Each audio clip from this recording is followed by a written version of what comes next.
Thank you all for coming this evening, both virtually and here in the building. Welcome.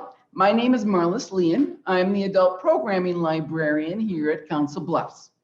I first read about Kim in the Daily Nonpareil in May of last year as we were shut down with COVID-19. I got in touch with him to explore the idea of him sharing his travels in a presentation at the library. After several conversations and delays due to another trip that he has just returned from, we're now delighted to have Kim here tonight at Council Bluffs. Kim loves to travel. The newness of going to different places and seeing different things is his delight. Now, if you have any questions from home on Zoom, put them into the chat box that you'll find down here at the bottom of the screen. And after he's done presenting, then we'll have time for questions. And so, welcome, Kim, and we look forward to hearing about your travels. Thank you, Marlis. Thank you for the introduction. Kind words there, and greetings to all the fellow travelers out there, or interested travelers, or polar explorers, or those that are just bored and looking for something to listen to. But I'm going to give you some information tonight about a trip that I took February 6th to the 19th of last year, 2020. Just before everything got shut down. It was just kind of starting at that time, and I'll relate some stories and things along those lines. But as Marlis indicated, that probably the reason I'm here is I did get some press from the Nonpareil, and maybe some of you have seen that, I don't know. And also Margie Ducey of the World Herald was the first contact that I had. I met her through another connection, and she was interested in Antarctica, or travels anyway. So I said, oh, well, I'll do a little presentation, or for her anyway, and give her some pictures. And anyway, so that's probably why I was asked to give this presentation to you. I'm going to start off and talk just a little bit about myself first, and then I'll get into a little bit about Antarctica itself, and then we'll go into the trip. And hopefully, you know, for some of you, if anybody's interested, I'll give you enough information about, you know, how you can make it happen for yourself, you know, how you can get there, and maybe what you can see while you're there. I will transfer into a picture show and slideshow. I'll just talk a lot from that as well. But a little bit about myself. I've lived in Council Bluffs for over 30 years, or actually, yeah, probably at least 30 years, a little more than that. I've worked in the crop insurance industry with my father, Rick Gibson, developing crop insurance companies, and we've done that in Council Bluffs for over 30 years as well. So this is really kind of, I am a resident of Council Bluffs and been here for quite a while, but I claim Nebraska as my home. Don't hold that against me. That's just the way it is. And I first got interested in travel, and I'll just relate a little bit of stories about that, so you get a little flavor of maybe why I do what I do and where do I go, and things that I like to do. But it all started in 1977. I was in Topeka, Kansas, and or actually I was in Dome College at that time, and had an acquaintance who parents had been in the military and Air Force, NATO forces, lived in Turkey, other places around the world. Always kept telling me these grand stories of, you know, foreign countries. Well, think back in 1977, things were a little bit different. Many of you can probably think back a little further than that, but about travel and exposure and how you get there and those things wasn't quite so easy. But my journey started in 1977, and the first foreign country that I ever stepped foot in, other than Tijuana, Mexico. I don't know that I claim that as well, being a foreign country. But I went to Istanbul, Turkey. Got my passport in 1977. Those that know me, you'll get a hoot out of this one. There's a good-looking guy with long hair there. And this is a real treasure of mine, because I had this 5 years. I did a lot of travel, and you can see how worn out that is. You know, that went through a lot of elements, I want to tell you, a lot of different places. But this is something that's pretty valuable to me. But you can take a look at it if you're interested. And also back then when they used to stamp passports, you know, you can go back and look at dates and things, but a lot of times now they don't even do that, you know, it just depends on the country. But anyway, started in 77, went to Turkey. I had a backpack, a tent, camp stove, and stayed in Turkey for a while, went all the way up the Black Sea coast to Russia, down the southern coast, and then somewhere in the summer, it was probably determined that I probably need to go explore some other countries. So I went to the Greek islands, across the Aegean Sea, went into Greece, and then over to Italy, and probably took about a 2 months trip. And you know, time traveling back then was pretty much what I had on my back, so it was pretty easy to go. Were you by yourself? I went over with a girlfriend that I had at that point, and she didn't travel with me to Greece and Italy, so that was kind of my first venture of really learning about, you know, how to live on $2 a day, and you know, not having a lot of money. You know, you just had to make good with what you had. A lot of fun, but I did that through the Mediterranean, Greece, Italy, and kind of liked that so much. I started off on several ventures for about 5 years, so that's all recorded in my passport here. I made another trip about a year later flew to Europe, went down through Spain, Portugal, ended up in North Africa and Morocco for several months. Spent several months down in Morocco and went to Marrakesh and the Sahara Desert, and it was just a fascinating environment down there. Stayed probably longer than I should because I think I ran out of money and had to come back and ask for American Express traveler's check to be sent. But that's kind of another story as well. But from there, I decided another continent might be in order, and I set my sights on South America. I went to Ecuador, Peru, Bolivia. I was traveling by myself on these journeys here. But when I say you're traveling by yourself, you're always traveling with young people and kids. I mean, there's just people that are doing the same thing and traveling, and you hook up with them, and you know, you ride share, you hitchhike, you bus, you go by boat, you figure out how to get where you want to get. So I did go down to South America. I hiked the Machu Picchu Trail in 1981. That was before it was regulated, and I still have the old map of that. And that was quite a journey and adventure. South America was so different than other countries that I'd been to in the Mediterranean, much harder to live and you know, get by down there. But then shortly after that, I probably came to the realization that I needed to get a job and needed to do something. So after about 5 years of travel, my life changed.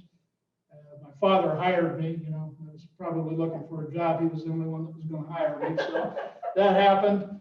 And 30 years later, you know, it all worked out. But during that time, I worked in the crop insurance industry. We ran crop insurance all over the United States. So I traveled extensively in the agricultural areas of the United States. Great fun, got to see a lot of things in those areas. And then we did a little bit of work in Mexico, consulting work in Mexico, Brazil. And I actually had an opportunity to go to Zambia, Africa to teach them crop insurance back in the mid-'80s. So probably during that time frame, I didn't do a lot of international travel. I was married, I had children. You know how that goes, all of those things. So kind of fast forward, and then probably when I was in, let's just say in my 40s, I got into other interests such as international hunting and fishing all over the world, primarily with my father. So you know, that was South Africa, that was Zambia, that was Australia, Yukon Territories, British Columbia, Alaska.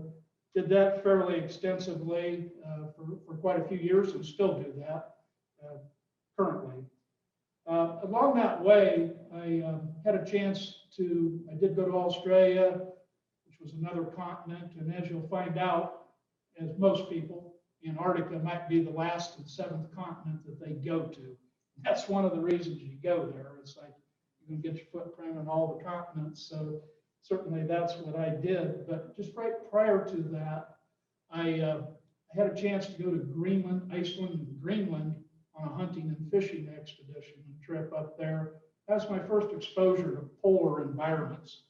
Really fascinating. You can see this blue ice and icebergs and glaciers and I hadn't really ever thought of that environment. You know, I don't particularly like cold weather. I can tolerate it, but it's not, you know, something that, it's like, oh, I'm going to go to a cold weather polar climate. After going there, I thought, wow, that's pretty interesting. And also that was in the year 2017. I had a big travel year.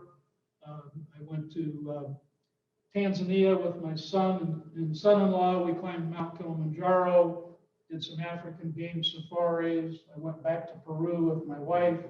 I traveled to Iceland and Greenland and also Alaska. So that was kind of the heyday for me. It was like really, really going strong. And shortly after that, I had some eye medical issues with the detached retina. So that slowed me down for a couple of years. But believe me, I'm back in tune now. And my philosophy, I guess, with travel was when I was young, I always thought, well, I'm not going to wait till I get retired, and who knows, maybe things will happen and it won't work out. So I figured I'm going to do a lot of it early, which I did. And then now I'm picking that back up. I'm trying to figure out all the places that I'd certainly like to go and certainly would enjoy. You know, there's lots of people out there that have been many more places than I have, so I don't have a big checklist of every place I've been, and that's really not my motive, nor was going to all the continents my motive. But when we climbed Mount Kilimanjaro, I started hearing these people talk about, you know, we're climbing all the highest peaks in all the 7 continents. And they talked about Mount Vincent, which was the highest mountain in Antarctica. So think a little bit about that. I went to Greenland. One of the gentlemen that's sitting out here, Mick Gutov, sometime around 18, I think, started talking about he wanted to go to Antarctica. And he had a trip through Iowa State, didn't work out. And so that really got my wheels turning about, you know, that's a place I haven't been and sounds like a lot of fun. At that time, I didn't know anybody who'd been to Antarctica. And quite frankly, there's 2 ladies in the room that were there in Antarctica at the same time I was, sitting here. They're probably the only 2 other people that I know personally, or at least from town, that have been to Antarctica. So it's a destination that you got to want to go to. You got to plan ahead. You got to try, you know, you got to work hard to get there, because it's not like you can just drive down there and say, I'm going to be on my way. Travel was different, you know, back then than it is nowadays, and I'll just make a couple references to this because I think it's kind of funny. But obviously, you know, we didn't have cell phones. It was all pay phones. I can remember when I was traveling around back in the 70s and 80s. If you want to call somebody, get a phone pay phone. Hopefully they would accept your collect call, because that's about the only way you're ever going to get through. We didn't have any computers or iPads. We did research. Guess where we went? The library. I mean, I had books of travel and these places that, you know, I would read and say, oh, that's how it's done. That's how we get there. I didn't have a credit card either. We didn't have credit cards, you know. So you had American Express traveler's checks where you had cash. And one thing that I found in foreign countries is that you always learn how to count, because you're dealing with currency. So you had to know whenever you're bartering and doing business, that you had to know what the currency levels were. So you got good at least counting numerically in foreign languages back in the day. No digital photos, which I'm going to show you here in a minute. Guess what? We had to take all these photos. We'd come home months, weeks later. We'd send them in to get them developed, and then you get them back. And, oh, why did I take that? Why did I take that? Ooh, look at that one. It's really good when you get back photos. And lastly, my travels in the early years involved a tent, a sleeping bag, and a little camp stove. I've advanced to pretty nice lodges, good food, and hot showers. So there are some benefits. Antarctica, as I mentioned, was the 7th and last continent for me to visit. As I said, I didn't really have a specific plan that was what's going to happen, but like other people, you figure out, well, that's maybe one of the only places I haven't been, and you'll find a lot of travelers that go there for that particular reason. So let me just make a couple comments about Antarctica, and then I'm going to get into some of the pictures. But Antarctica, as you know, is the southernmost continent that exists. It's essentially uninhabited. There are people that spend time on the research stations, but there are no permanent inhabitants on the continent. It's a very hostile climate. It's cold. It's the coldest continent. It's the windiest continent. It's the driest continent also. It's so dry that it just doesn't snow. It's considered a desert. It is considered a desert with the precipitation that they get through the year. Most all the ice and snow that there is, it's been there for thousands of years, and it just stays there. It's also the highest on average. Now, I don't know how they measure that. When you start talking about Antarctica, you look out and you see these snow-capped peaks out there. Well, you got to remember 10,000 feet is already under snow and ice. You're just seeing the tops of them. But they say it is the highest, and there's really no animal life on the continent, no mammals that live there. So it is kind of a different and brutal environment. And as I mentioned, a couple other things, it supports only a handful of birds, a few marine mammals, and fish. The fish have to have antifreeze proteins in their blood to help them survive the sub-zero water temperatures. So it's not just beaming with the fish. You will see a lot of whales, obviously, and I'll show pictures of those. Plants are rare. Their growth compromised by poor soils. But however, because of its inaccessibility, the Arctic supports large populations that have adapted to that environment. And I'll be able to show you a lot of those. I picked up a very nice little wildlife pamphlet here. I'll leave these up there if people want to see them. But I'll just point out that many of the wildlife that I saw, I can reference in here where you can see pictures. But it is a very interesting country to travel to. It's governed, nobody owns Antarctica. It's governed by the Antarctic Treaty System that was signed in 1959, ratified in 61, originally 12 countries. A lot of people had claims to Antarctica, where they were claiming parts of it. But they initiated this treaty that's signed by 54 countries now. It protects the environment. It restricts development. No hotels. There's no land-based lodging. It's all boat-based. That's why it's all accessible only from cruise ships, unless you're going to be working there. There's no country ownership, and there's no military activities allowed. However, we did learn back in World War II, the U.S. was conducting some military activities there. There are lots of research stations. There are over 70 research stations around Antarctica. It's the largest is McMurdo Bay, which is the U.S. Research station. They fly the big planes in there, and I understand it's quite a research facility and base. So I think at this point, we're going to go to some of the slides, but also I've got a beautiful map up here of Antarctica. I'll put it out maybe on the table over here. Talks a lot about the history, but I would just ask everybody, when you think about Antarctica, if you take your left hand out and just hold it in front of you, okay? That's essentially Antarctica. That's what it looks like. You got this big landmass, and you got this little teeny tiny peninsula coming way up here. And where all the cruise ships and everybody goes is right on the tip of your thumb, right there. So when I say I've been to Antarctica, it'd be like making the claim that, well, I've been to Miami and I know the United States, because the countries are about the same, or the continent of Antarctica is about the same size as the United States. You certainly don't know what's in Iowa or Montana. So when I say I've been to Antarctica, I have been, but I've been just right on this little tip up there. The time of year to go to Antarctica is pretty much during their in their summer season, which is our winter, southern hemisphere. It's reversed, so it's really a December, January, February time frame, because the pack ice breaks up. It allows the cruise ships to go into these areas, and there's sunlight. There's a lot of sunlight during that time.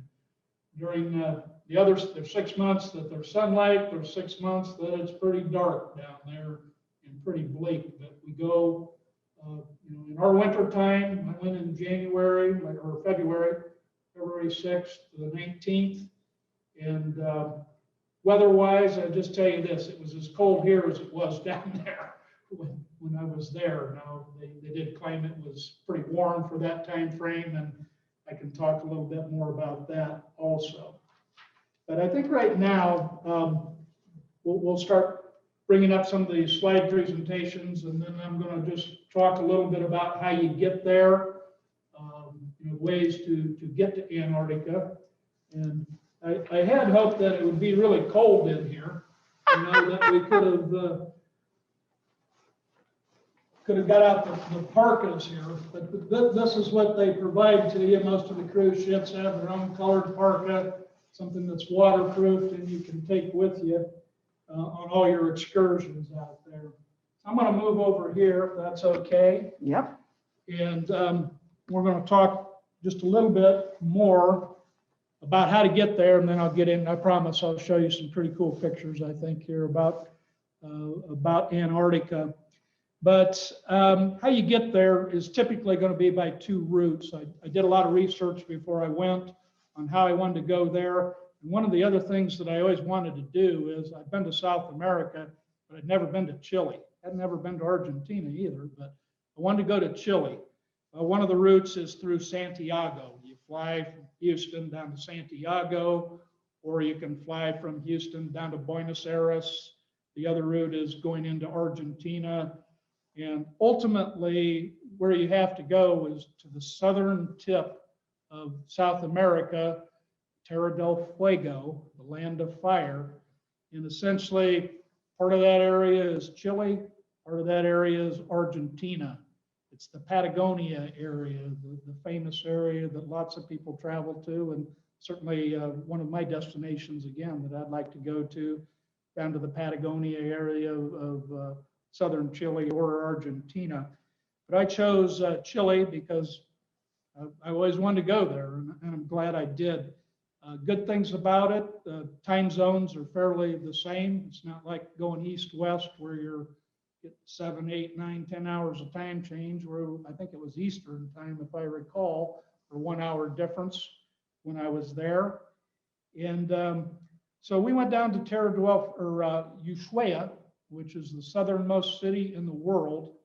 It's part of Argentina, a beautiful little town. It's actually a little city. It's really the gateway to Patagonia. A lot of people that go to Patagonia go there, and it's a very nice metropolitan town, a deep water port. Lots of the cruise ships sail from there. And primarily, if you're going to Antarctica, you're primarily going by boat. There is another option. You can fly out of Chile, Port Andreas or something like that, I believe. But in reviewing that, it was, if the plane doesn't go for a couple days, you're probably not going to get there. So, it was not something I had to risk, but some people don't have time, or they want to avoid the Drake Passage, which is the passage that you have to go through to get to Antarctica by boat. So I'm going to advance the first slide up here. Oh. Okay.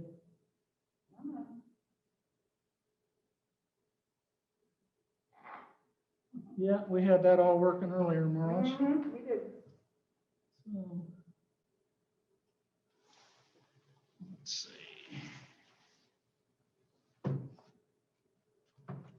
There we go. Okay. All right. I think I'm going to go back one here. I think I may not. No, okay. Part of the reason that I chose to also to go down to Chile, I kind of like wine as well. And Chile is famous for wines. They have a similar environment in some respects to some of the coastal areas in California. So I chose a 3-day extension to my trip and we did 3 days of wine tasting and eating some incredible food. So that wasn't bad, but you know, it was really a lot of fun. That was part of what I did before I went down to Ushuaia to get onto the boat. But the winery that, one of the wineries north of Santiago, Chile was Casa de Bosque, beautiful winery. I'll just show you a little bit of the countryside of Santiago, north of Santiago. These are the grapes. They're really known for a lot of white wines in this particular area in the north. A lot of the reds were more of in the southern areas.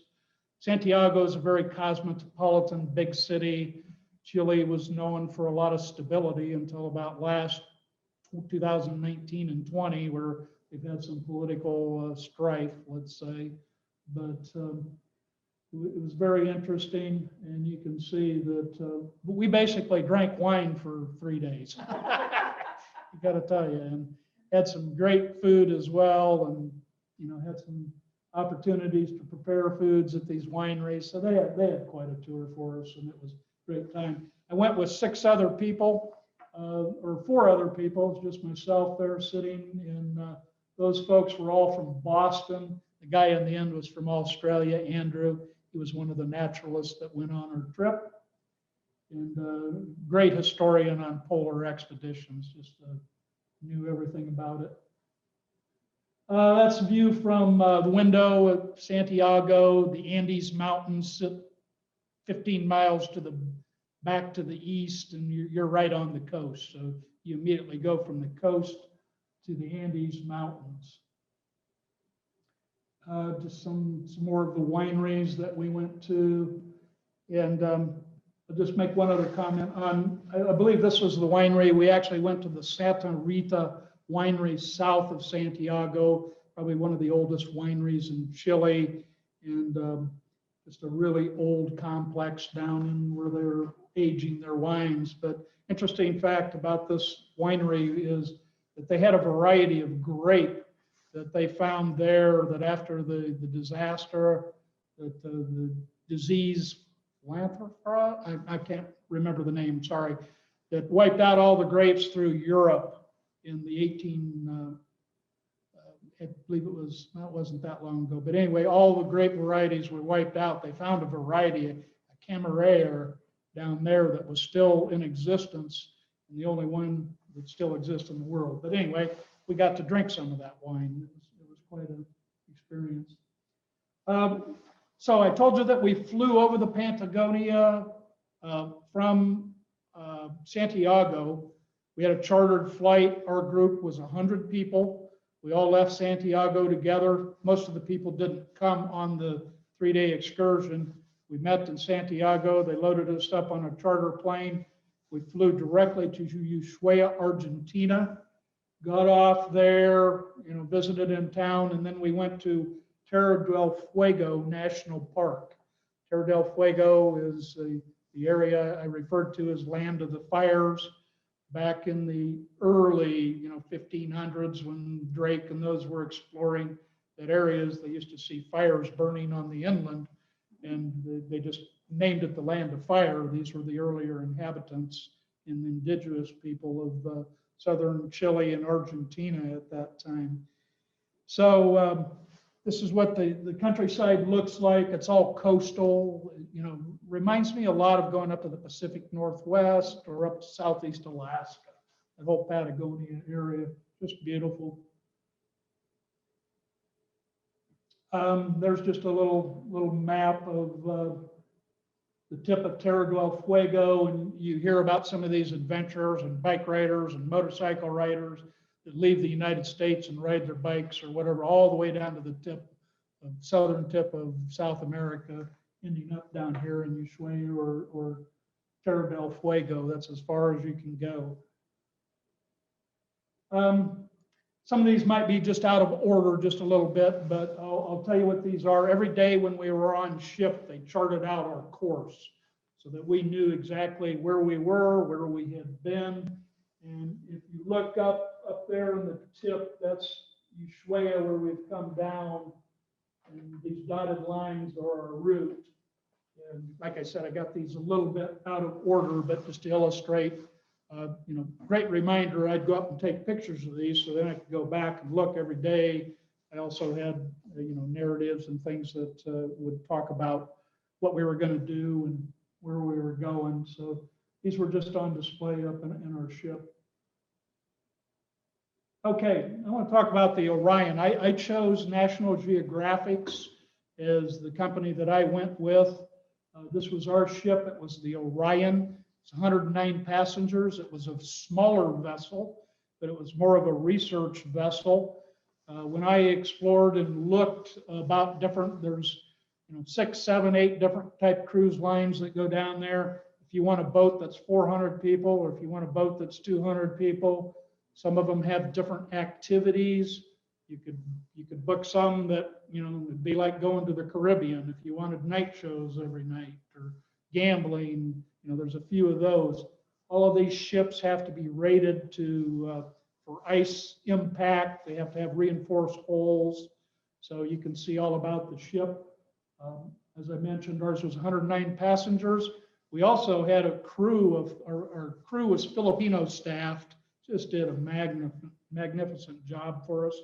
I think there was about 115 people on board that were just crew, doing everything and anything. So they really took great care of us, and I had a good experience with the National Geographics. It was a little more research-based, and some of the activities were in line with that, and that's really what I was interested in. A couple other things about these boats, the jackets.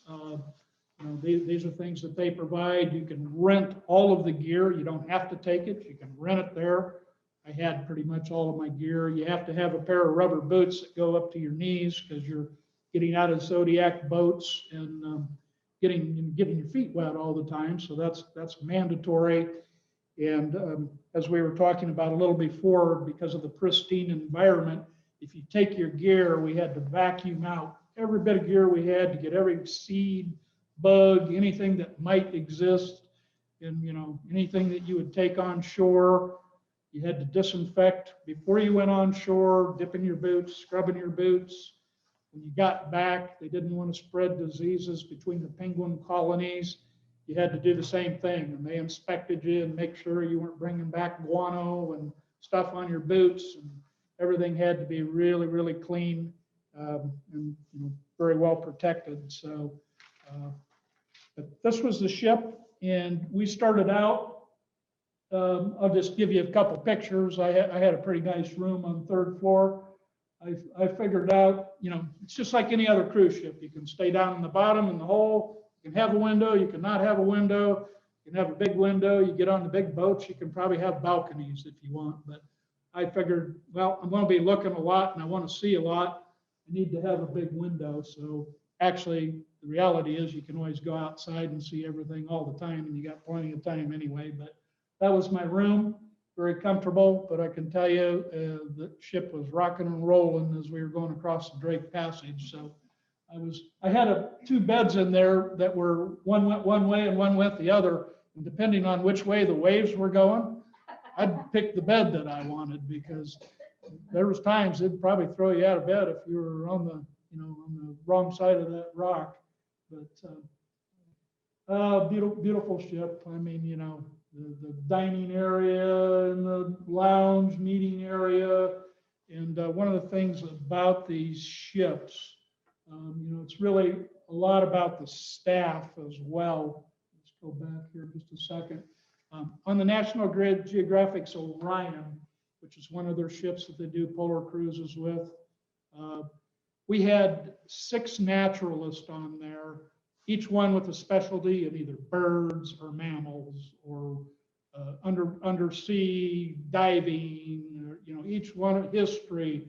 So you got a lot of time. You're on these boats a lot. There's a lot of lectures. So they publish a list, and each day for a couple hours in the morning, a couple hours in the afternoon, you could go and listen to have them tell you everything you wanted to know about sea life or seabirds or whales or penguins. Very interesting. You could pick or choose. If you didn't want to go down to the lounge, You can watch it on TV in your room. You know, they made all kinds of accommodations.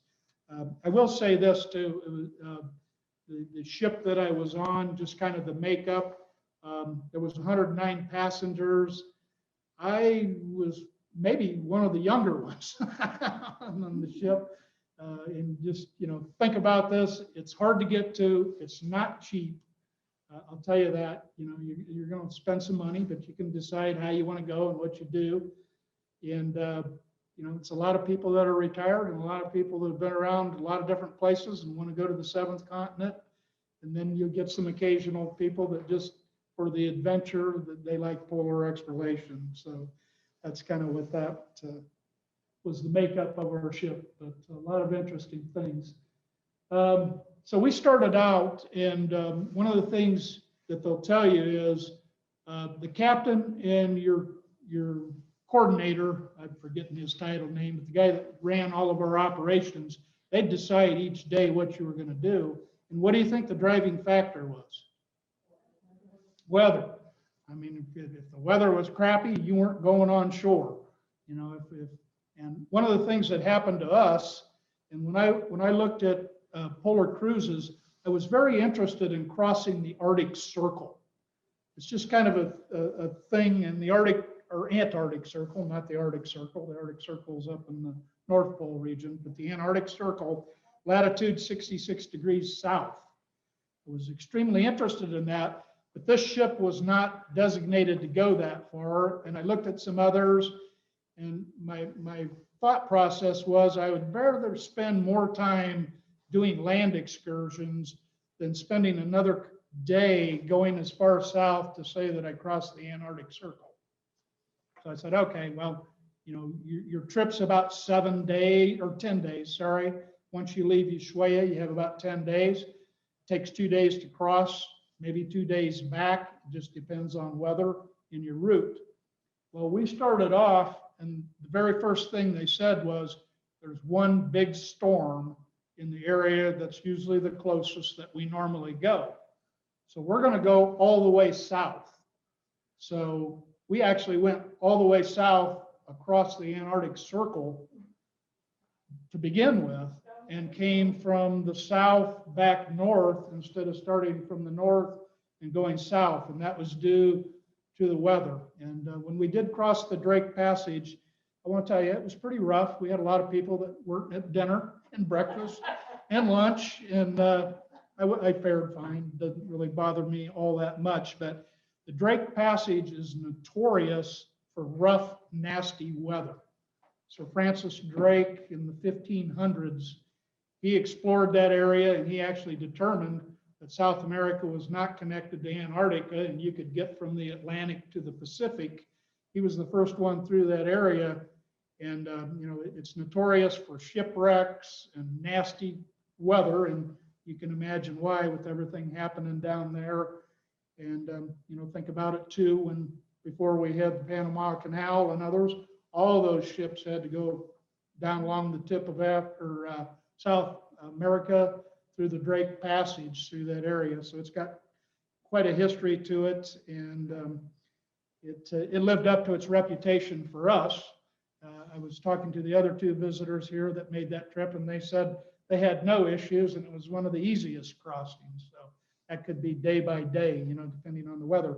So anyway, we went south and crossed the Antarctic Circle, and I didn't get off the ship for 3 days. So we went 2.5 days south, or actually on that third day, before I ever had the opportunity to do a shore excursion. But it was quite a celebration. We all had champagne out on the bow of the boat, and it was really a big time.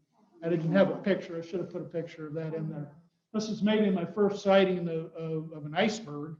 And one of the things that they taught us too is there's a whole sheet that talks about ice, whether it's pack ice, whether it's glaciers, whether it's iceberg. You know, there's 20 different kinds of ice, and there's experts that know everything about all of that. But that was one of the first ones that I saw. I'm not sure if you can see it on the pictures, but then there's blue ice. You get into some areas And just because of the density of the ice and the way the sunlight refracts in it, it's just a brilliant blue. Not all of it's like that. Some of it's dirty, but this is just a picture of some blue ice. You can see that ice cave in there. There's another close up with these fractures coming down through the ice. I can't tell you exactly where that was, but you can see Antarctica mainland in the background. So that's what it looks like. You see these peaks and 10,000 foot of snow and ice, and it's just out on the front of the boat on a sunny day, looks like. So this is like the first time we get off the boat. This was 3 days in. And one of the things that you'll learn also on the Zodiac boats that you get off on, there's all a whole process on how that works and who gets to go first. And, it's always managed.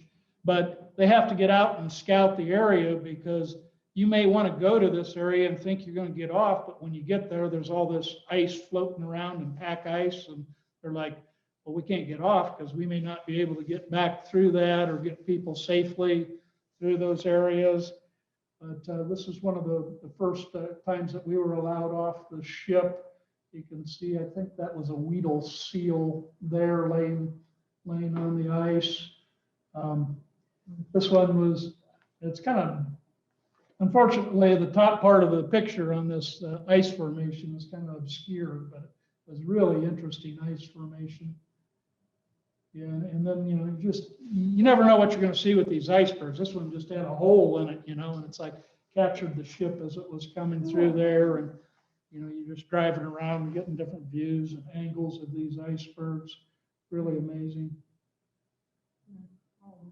Well, I don't know. I think I got a little bit out of order here, but just tell you, this is kind of at the end. This was fairly in. It's called the Polar Plunge, and this is what you really look forward to. Is you're going off the back and you're going into the Antarctic and into the sea. It's about 32, 33 degrees. I think it has to get down to 28 degrees for ice and salt water. But yeah, that was a few days in, and we'll come back to that at Port Lockroy, which was a museum, British museum. We had one day that was just pretty nice. So we waited. This was probably 6 days in. And they just said, okay, today's the day we're going to do the polar plunge. So we had, I would say 43, 44 people out of the 109 that made the plunge. And I want to tell you what, it's cold. You don't stay in there long. Your first natural thought and reaction is when you go under the water, it's getting your head back up. That's what you want to do. But it was great fun. We had a couple of people that did it twice. I was like, okay, once is enough. I got some hot chocolate and snot here now. I'm not going back in. But there's the crew, National Geographics. They were buzzing around one day, bringing us hot chocolate. And when we were out on our Zodiacs, this was just another area that we were exploring. And like I said, they may vary the route. And we went into an area that they hadn't been in for years. And it was just something that into this big bay and area. Some beautiful scenery pictures, but you're going to see a lot of sky, a lot of ocean, and a lot of white. One of the things, as I mentioned, I brought it over here, obviously the sea life, the whales, some of the things that we witnessed a lot. Saw a lot of humpback whales, and I saw a lot of killer whales. I did not see any of the other whale species, but you can see there's probably, I don't know if you can see that, but there's 7 or 8 of them. As far as seals, when we get to that, we saw Arctic fur seals, Weedle seals, crab eater seals, and I'll show you some pictures. One of the things that I wanted to see when I went down there is I wanted to see leopard seals. Leopard seals are the apex predators, and other than killer whales. Killer whales can eat the leopard seals. But the leopard seals, they can get up to 12 feet long. They are fast, they are mobile, and they are vicious. I'll show you some pictures here. Did you see them? Oh yeah, we saw several of them, and eating penguins. I've got a lot of video. I won't show you a lot of the video here, but they had quite a feast on penguins. That's one of their main diet. When we're there in the summertime, that's when all the penguins the young ones are hatching and they're making their first plunge into the ocean. Guess what's waiting? Leopard seals. But anyway, killer whales. A lot of times we saw killer whales on our voyage. I mean, I've got countless pictures of killer whales blowing, and I will say too that all the pictures that you're seeing, interestingly enough, I did purchase a nice digital Nikon camera, which I have, and I've got 1,000 pictures. Pretty much everything on here is from my iPhone. All I figured out utilizing the iPhone, particularly when you were out in the zodiacs. And one of the other things with the National Geographics was they had 2 professional photographers that did all National Geographic publications, and you know, they teach you anything you wanted about photography, and they would rent you equipment. And one of the ladies that was on the trip, this part of the National Geographic staff, she's pretty much gone to just iPhone. That's pretty much all she uses anymore. And it's amazing the photography that you can get with your iPhone or your Samsung, and ways that you can do things. So you don't need a lot of fancy camera equipment, but you know, a lot of people had the huge telescopic lenses, or you could rent them on boat, and a lot of times you could get close enough, you really didn't need it. So just humpback whale tails. This is probably one of the first times that we went on the land excursions. You can see the zodiacs come in. We went to the penguin colonies. You know, I've got these all written down where they are, but I can't tell you particularly where that one is. But we saw 3 types of penguins. Now, unfortunately, the areas up on the peninsula, you're not going to see the empire penguins, the great big ones, or the king penguins. Those are in either other parts of Antarctica or Georgia Islands, or maybe the Shetlands, I think more of the Georgian. But what we saw was Gentoo penguins. These are Gentoo. If you go down to the Henry Dorley Zoo, they've got Gentoo penguins down there, a lot of them swimming in their tank. But we saw a lot of Gentoo. We saw some chinstrap penguins, and we saw some Adali penguins. And those were the 3 species of penguins. Some of the colonies that we visited, thousands and thousands of birds. And I want to tell you, the Antarctic melody and the penguin chorus is just really special. But it also has a very strong aroma. So if you are downwind, you are going to smell a lot of bird guano. I mean, these things they're doing a lot of eating and pooping.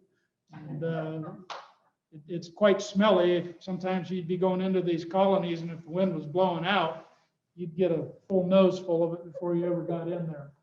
They did try to regulate people to stay 10 feet away from the penguins, but guess what?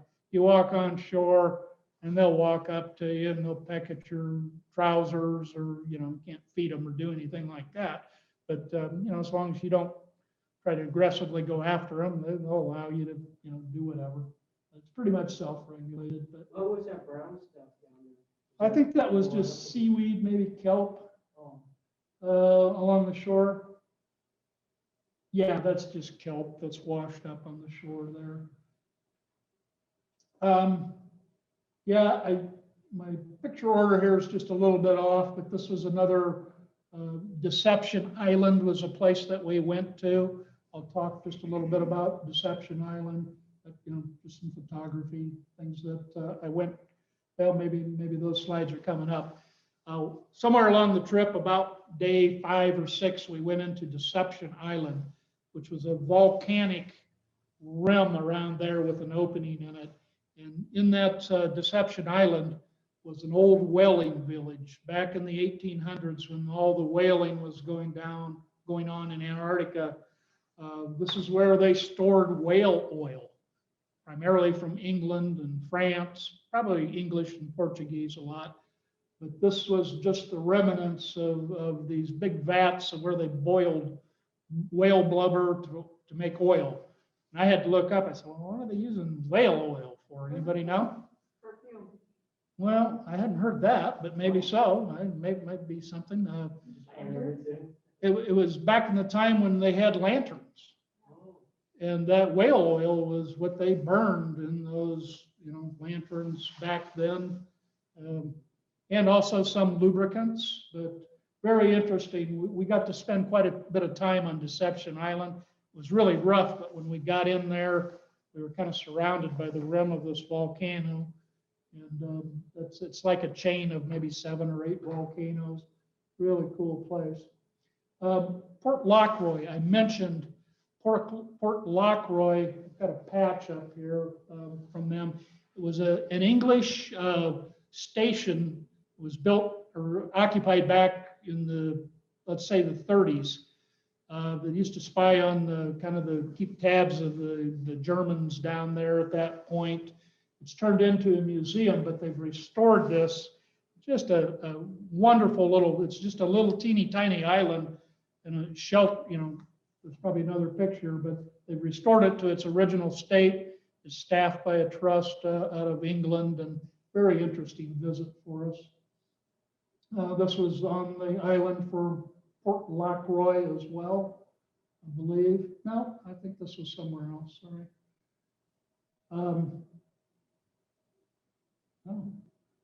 He did all kinds of fancy stuff with that. I really like this picture and a little background. We'll have some others coming up here. This is the first time we saw leopard seals. We were in Zodiacs, we come in towards shore, and we see these big leopard seals gliding below us and out there slinging penguins around and eating them. And all these penguins were huddled up on that rock. And those leopard seals were just swarming that area. So this was kind of the island of fear right there. Some of these guys might have been the first time they ever got in the water. They jumped in the water and they hustled out to this little protected area. That picture always brings back memories. Let's see, that one is, no, that's a Gentoo Penguin. It's got the white on it. Just one of the staff, a French guy, a very interesting French guy. He had spent a year at one of the research stations on the landmass of Antarctica, and to hear his stories about the mental issues and being confined, and you got to remember, 6 months it's dark, 6 months it's 40, 50 below, you cannot go outside or do anything, and you're confined. He said we have to do the same type of training as if we were going to Mars, because you're with the same people in the same little confined space, and you're not going to go anywhere if something happens. You're on your own. But pretty interesting guy, great photographer. The picture on the right, a real favorite of mine too, of these two Gentoo penguins and the little feathers off their beak there. I mean, they're just everywhere in the sounds. I have some videos. I don't know if they'll play, or at least I thought I did, that you could hear these penguins just going after each other and waddling and chasing each other and playing games. It's really quite comical. Here's some seals. Kind of got cut off, but the ice below on this was really interesting with the formations before on this little iceberg. These guys were just relaxing and spending time. Some more killer whales. Okay, this is humpback whales just breaching. We saw quite a few of those throughout our trip. And here we go with the leopard seals. And I tell you, they'd go after these penguins. And they were pretty vicious. I've got a lot of video of them catching the penguins, and it's a dangerous environment down there if you're a penguin in the water with a leopard seal around you. It's probably not really safe for humans either. They won't dive, or you're not going in the water. There's been reports of leopard seals attacking earlier explorers on the ice, and I don't know if that's fiction or not, but if you just look at the teeth on these things, you can understand why they are an apex predator. And yeah, they just got a lot of great shots of them feasting on penguins and how they go about cleaning and eating them. But you can see this guy, they got kind of a funny, it looks like he's laughing, doesn't it? This is showing his teeth there. I would not want to be in the water with one of those guys, I'll tell you that. There's a fur, I guess that's a fur-bearing seal. Correct. Also didn't mention, we saw a lot of bird life, obviously, and one of the Irish gentlemen, his specialty was birds all the time. He was always out on the bow. I mean, he spent his whole time out there watching birds. And, you know, I'm not familiar with a lot of these, but I did learn about some of them. And we were always looking for albatross, wandering albatross, and they have 11-foot wingspan. They only live out in the Drake Passage in the open water and really nasty waves and wind. Really big birds. So if you saw one, it was quite a spectacle. They're always hard to get any type of photographs from them because, you know, they're just always zooming by. And then a lot of petrels. We saw a tremendous lot of petrels, and they're big seabirds. And they all feast on what's left of the penguins that the leopard seals don't eat. You know, everything gets cleaned up and eaten. I think that's a crab eater seal. Yeah, they just lay around on the ice and relax and take naps. They're quite interesting. Seems like they're always sleeping.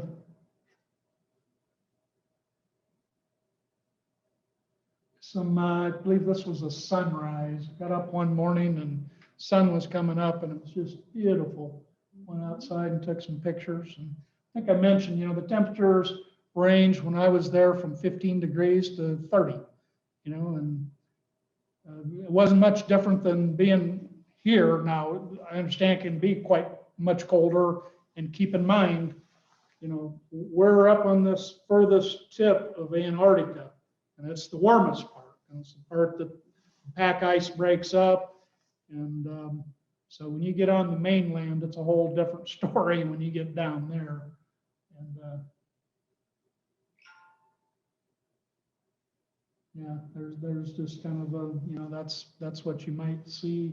We went through a place called the Lemire Channel. I don't know if you went through the Lemire Channel, but it was a 7-mile channel that was maybe a mile wide.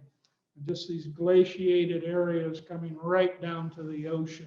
It was just spectacular. I think this was just right when we got out of the Lemire area. Okay. All right. So thank you all for attending both in person and virtually this evening. And now go have a cup of coffee or a hot cup of cocoa and warm up again. And thank you and good night.